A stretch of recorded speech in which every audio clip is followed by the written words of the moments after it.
Qui dit semaine de sécurité incendie dit prévention. Et comme disait un grand humoriste, on ne veut pas le savoir, on veut le voir. Donc suivez-moi sur les lieux d'une intervention. Je vais prendre ma face de gars sérieux. La première chose, c'est de s'assurer que l'avertisseur de fumée est fonctionnel dans notre maison. C'est sûr qu'après ça, on a d'autres petites choses qu'on peut vérifier. S'assurer que si on a un foyer, bien, de faire le bon ramonage régulièrement.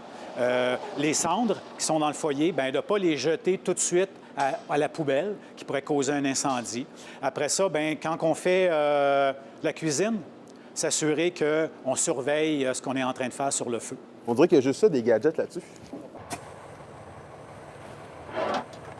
Depuis quelques années, à Rouyn-Noranda, on doit avoir des avertisseurs scellés, aux piles scellées. Ce que ça fait, pile de lithium scellée, ce que ça fait, c'est que ça nous empêche, par exemple, d'avoir un avertisseur de fumée qui sonne à la maison et qu'on enlève la pile en se disant, bon, on va aller la changer éventuellement, on la met sur la table, il se passe quelques mois, et pendant tous ces mois-là, bien, on n'a pas d'avertisseur de fumée pour nous avertir à la maison. C'est sûr que pendant le jour, si on est à la maison, puis il y a un incendie qui se déclare, bien, on va l'avoir. Donc, on est en mesure d'évacuer rapidement. Mais durant la nuit, ça nous prend quelque chose pour nous avertir. Je suis encore capable de respirer.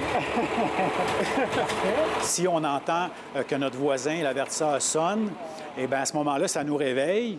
Eh bien, on peut aller voir dans le corridor, vérifier s'il n'y a pas de la fumée, faire le 911 pour dire, bien, écoutez, on entend un avertisseur de fumée qui sonne. Ou bien souvent, les avertisseurs de fumée sont branchés à une centrale. Et la centrale, à ce moment-là, elle va appeler le 911 pour dire, bien, à telle adresse, on a un avertisseur de fumée qui fait du bruit. Tout le monde peut faire plus attention. Écoutez, nous, sur le territoire de Rouyn-Noranda, nos pompiers ici en caserne vont faire plus de 4500 visites par année dans le grand territoire de Rouyn-Noranda.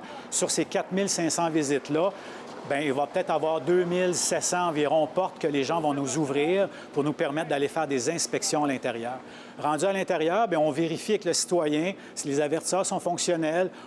Ça prend un avertisseur par étage. Ça, c'est très important, incluant le sous-sol. Et on vérifie qu'ils sont fonctionnels. On fait des tests avec eux pour s'assurer que les avertisseurs fonctionnent. On leur donne des trucs. Puis si les avertisseurs ne fonctionnent pas, bien, à ce moment-là, on leur demande, s'il te plaît, de bien faire les modifications pour le mettre le plus rapidement possible fonctionnel.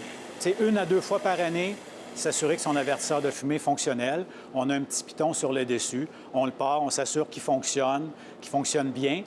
On ne va pas l'altérer non plus. Si on a des travaux à faire dans la maison, on ne l'enlève pas pour faire les travaux. On s'assure qu'il soit toujours là. Et puis, avec ça, bien, on est protégé, là. L'avertisseur de fumée sauve des vies. Parfait, merci. Je le note.